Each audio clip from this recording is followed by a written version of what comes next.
sur le chemin vers la maturité. Ici, nous exploitons les livres chrétiens pour votre édification et votre croissance spirituelle. Nous sommes en train de lire actuellement les livres d'Eric Warren, Une vie motivée par l'essentiel. Nous sommes au 8e jour, dans cette 8e partie, conçue pour le plaisir de Dieu. Car c'est toi qui as créé toutes choses. Elles sont venues à l'existence parce que tu l'as voulu. Apocalypse 4, verset 11. Car l'Éternel prend plaisir à son peuple. Psaume 149, verset 4. Vous avez été conçus pour le plaisir de Dieu. À votre naissance, Dieu était là, comme un témoin invisible, souriant à votre venue. Dieu n'avait pas besoin de vous créer, mais il a choisi de le faire pour sa satisfaction personnelle. Vous existez pour son bien, sa gloire, ses buts et sa joie. Le premier objectif de votre vie devrait consister à plaire à Dieu. Si vous comprenez bien cette vérité, vous ne vous sentirez plus inutile et dépourvu de valeurs. Si vous êtes si important pour Dieu et qu'il vous considère comme assez précieux pour vous garder avec lui éternellement, que demander de plus? Vous êtes un enfant de Dieu et vous lui faites plus plaisir que toute autre créature. La Bible dit, puisqu'il nous a aimés, il nous a destinés d'avance à être ses enfants qu'il voulait adopter par Jésus-Christ. Voilà ce que dans sa bonté, il a voulu pour nous. Éphésiens 1, verset 5. L'un des plus grands dons que Dieu vous ait fait, c'est la capacité de vous réjouir. Pour cela, il vous a donné 5 sens et des sentiments. Vous pouvez vous réjouir parce que le Seigneur vous a créé à son image. Nous oublions souvent que Dieu a aussi des émotions. Il ressent les choses très profondément.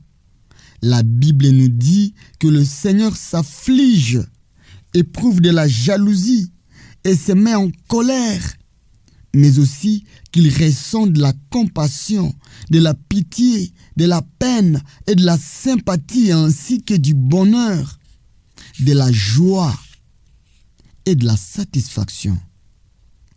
L'Éternel aime, se délecte, éprouve du plaisir, se réjouit, s'amuse et rit.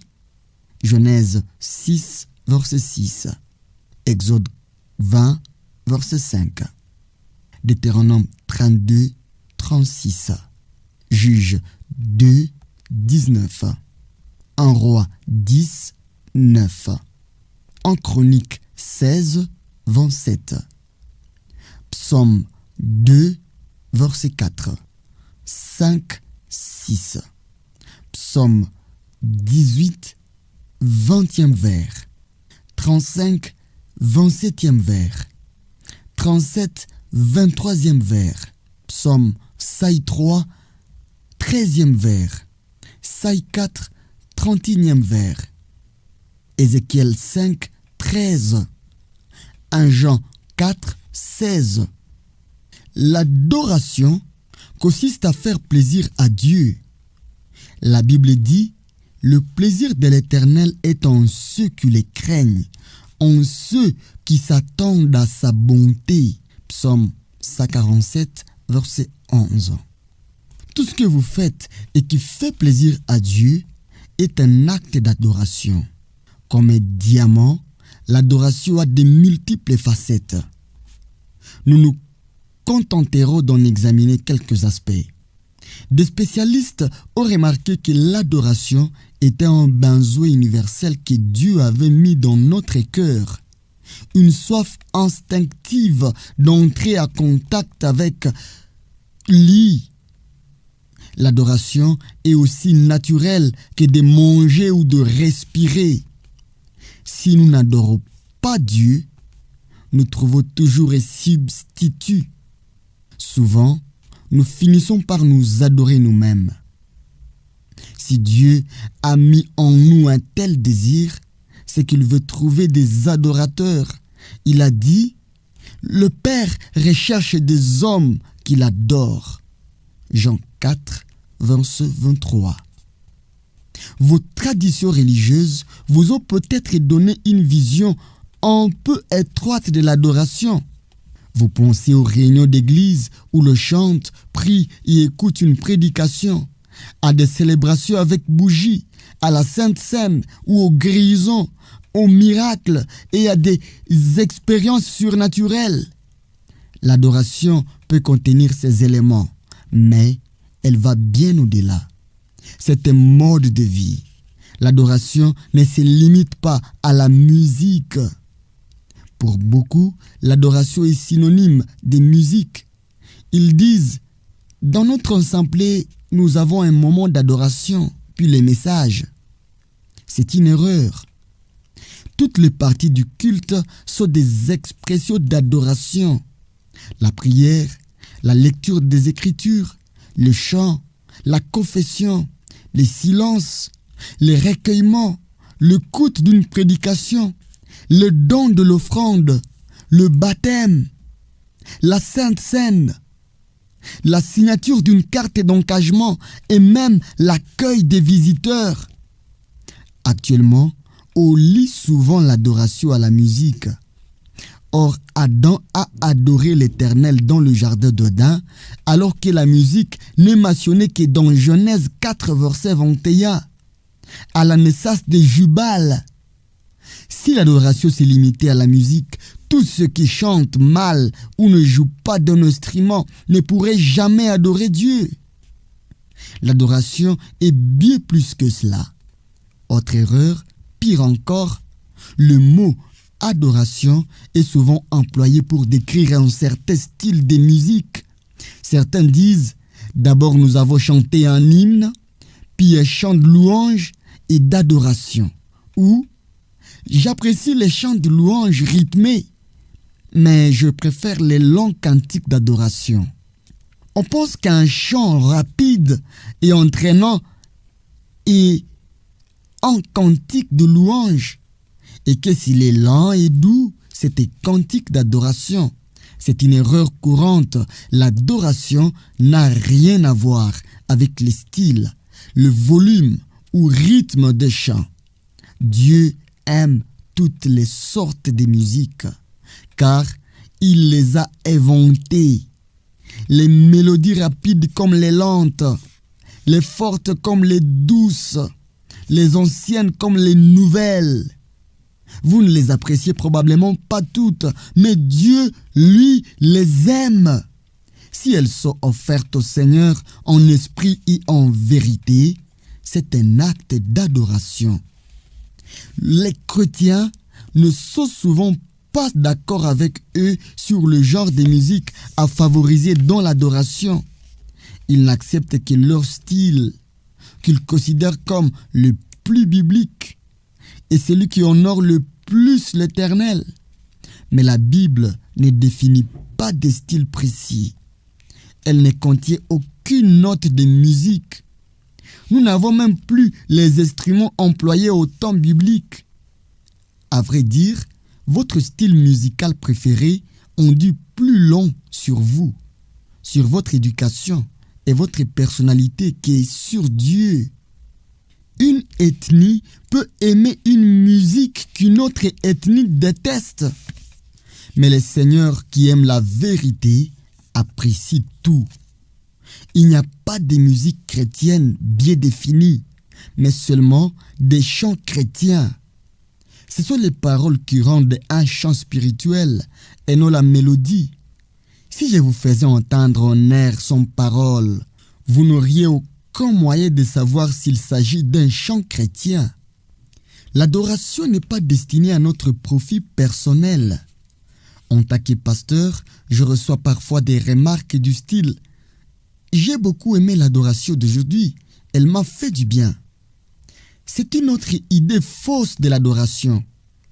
Elle n'est pas destinée à nous faire du bien à nous, mais à faire plaisir à Dieu. Quand nous lui rendons grâce, c'est pour son plaisir et non pour le nôtre. Si vous pensez, je n'ai rien retiré de l'adoration d'aujourd'hui, c'est que vous adorez le Seigneur pour de mauvaises raisons. L'adoration n'est pas destinée à nous, mais à Dieu. Évidemment, la plupart des réunions d'adoration laissent la place à des moments de communion fraternelle et d'édification.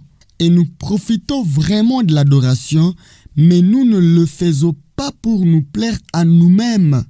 Notre objectif est de glorifier et de réjouir notre Créateur. Dans Ésaïe 29, Dieu reproche au peuple sa tiédeur et son hypocrisie dans l'adoration. Les gens offraient des prières monotones, des mots vides et des rituels humains à Dieu, sans penser à ce qu'ils faisaient. Le cœur du Seigneur n'est pas touché par les traditions religieuses, mais par la passion et l'engagement. La Bible dit: quand ce peuple s'approche de moi, il m'honore de la bouche et des lèvres, mais son cœur est éloigné de moi, et la crainte qu'il a de moi n'est qu'un précepte de tradition humaine. Ésaïe 29, verset 13. L'adoration ne fait pas partie de notre vie. Elle en constitue la totalité. Elle ne se limite pas aux réunions de l'Église, mais il nous est demandé d'adorer Dieu constamment. Psaume 5, 4e vers. Du lever du soleil jusqu'à son coucher. Psaume 13, 3e vers. Dans la Bible, les gens louaient Dieu au travail, à la maison, à la guerre, en prison et même au lit. De notre réveil, pensons à louer Dieu et louons-le jusqu'à la fête de notre journée. Psaume 119, 147. 5, 3. Psaume 63, verset 6. Psaume 119, 62e vers. David disait: je bénirai l'Éternel en tout temps. Sa louange sera toujours dans ma bouche. Psaume 34, verset 2. Toute activité peut devenir une adoration quand on l'accomplit pour la louange, la gloire et le plaisir de Dieu. La Bible dit: ainsi que vous mangiez, que vous buviez ou que vous fassiez quoi que ce soit, faites tout pour la gloire de Dieu. 1 Corinthiens 10, verset 31. Martin Luther affirmait: une jolie fille peut traire les vaches pour la gloire de Dieu. Comment est-il possible de tout faire pour la gloire de Dieu? En faisant tout comme si c'était pour Jésus et en lui parlant constamment. La Bible donne les conseils: tout ce que vous faites, faites-le de bon cœur, comme pour le Seigneur et non pour les hommes. Colossiens 3, verset 23. Voici le secret d'une vie d'adoration: tout faire comme si c'était pour Jésus. Une version paraphrasée dit: prenez votre vie ordinaire, celle de tous les jours, votre sommeil, vos repas, votre travail et votre très quotidien, et placez-les devant Dieu comme une offrande. Romains 12, verset 1. Version anglaise de Message. Si vous offrez votre travail au Seigneur et que vous l'accomplissez en ayant conscience de sa présence, ce travail devient un acte d'adoration. Lorsque je suis tombé amoureux de ma femme, je pensais à elle constamment. Pendant mon petit déjeuner, on alla à l'université, au cours, au marché, en prenant de l'essence. Elle occupait constamment mon esprit. Je pensais à tout ce que je mets en elle. Et je restais ainsi proche de Kay malgré les centaines de kilomètres qui nous séparaient, car nous étions dans des universités différentes. En passant tout le temps à elle, je demeurerai dans son amour. C'est cela la véritable adoration. Être amoureux de Jésus.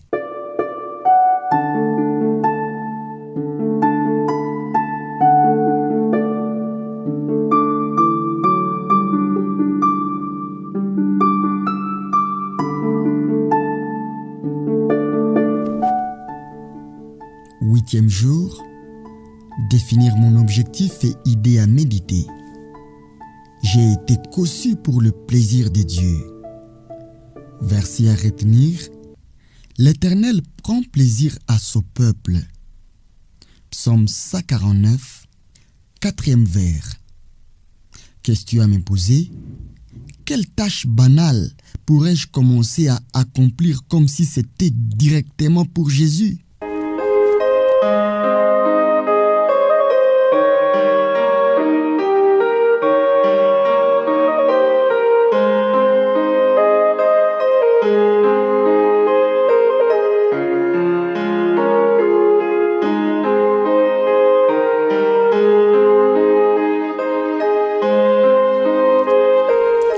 Merci de vous être rendu sur le chemin vers la maturité.